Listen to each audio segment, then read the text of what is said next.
Okay, so categories of crime. So offences against the person, sovereign, economic offences, drug offences, driving offences, public order offences, and prelim crimes are all different types of offences, or categories of crime rather, that we see. So let's go through each one. So offences against the person. This is the intent to cause harm or injury, right? So most of this will be covered in the legislation that I'm sure all of you know of if you've gone through any element or any part of crime before, is the Crimes Act 1900 NSW. This is the most important legislation for crime. Please, please, please know it. So examples of this, again, it's like quite self-explanatory. Things like homicide, murder, infanticide are all examples of offences against that specific person. Offences against the sovereign, so these include political offences.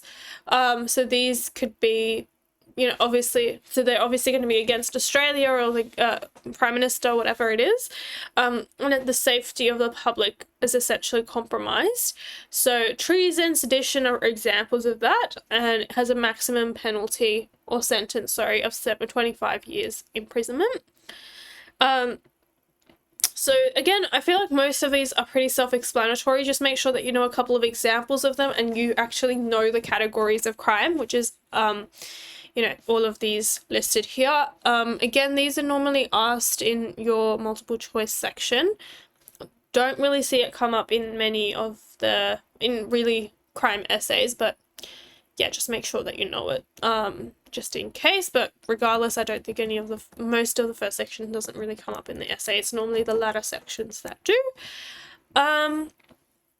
Economic offences, so these involve people losing money or property. Crimes against property could be things like larceny, robbery, break and enter, obvious examples of crimes against property. White collar crimes, so things like embezzlement, tax evasion, so avoiding taxes, not paying taxes, insider trading, so gaining benefit by having internal or information or private information be released, or not released but shared amongst a group of people so that they can benefit before it goes out to the public. Computer offences, so cyber stalking, virus hacking, are all examples of computer offences. I'm sure that most of these are pretty obvious to all of you. Drug offences, so there are a couple of things to keep in mind. This is really important when you think about drug offences, is it can be either one or multiple of these. So use, possession, cultivating, selling, or importing. If you're caught doing any of these, you will fall under the category of having committed a drug offence, right? So any of these or multiple of them. And remember, they have to be banned drugs, because even technically Panadol is a drug as well, so that's obviously a legal drug, but banned drugs, right? So main legislation is NSW is the Drug Misuse and Trafficking Act. And so small quantities can be passed into summary offences, which are small offences or minor offences.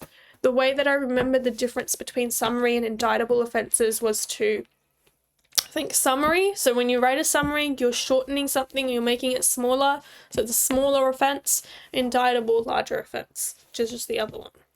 So where do we access that? Summary Offences Act 1988, New South Wales. So so it basically ranges from 9 months to 2 years imprisonment in terms of driving offences, which is the next one. This is obviously a strict liability offence. We talked about that earlier, so you don't need to prove your intention to speed. You just have to prove that you're speeding or that you didn't have the intention to wear a seatbelt. You just need to prove that you weren't wearing a seatbelt, right? So that is cause for 2 years imprisonment, normally max. If you are under 18, you sort of go to a local court, not the children's court, even though you are a child, because of the type of offence. So that's something you can keep in mind when you are studying driving offences.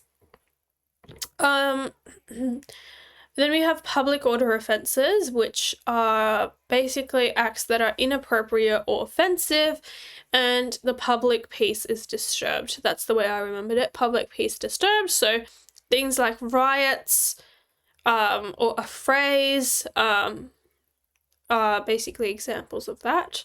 Preliminary offences or crimes, these are offences that occur prior to the crime being committed. So the example that I always give to students is before you go to HSC or you start your HSC, you have to go through prelim. Preliminary essentially means before the act, right? So before your HSC, you go through prelim to prep for your HSC. In the same way, before the crime, you go through everything to prep for the crime. So those are prelim offences. So everything prior to the crime being committed. So for example, attempts, you must establish intention, which is really difficult, right? Compared to, for example, strict liability offense where you're just caught speeding. Conspiracy, which is where 2 or more people plot, plan to commit the crime. Again, quite difficult to prove because you need to prove that they had planned it, they had intention, blah, blah, blah. So it can be a lot more difficult to prove preliminary crimes compared to just the actual crime, which just requires actus reus. Okay, hopefully that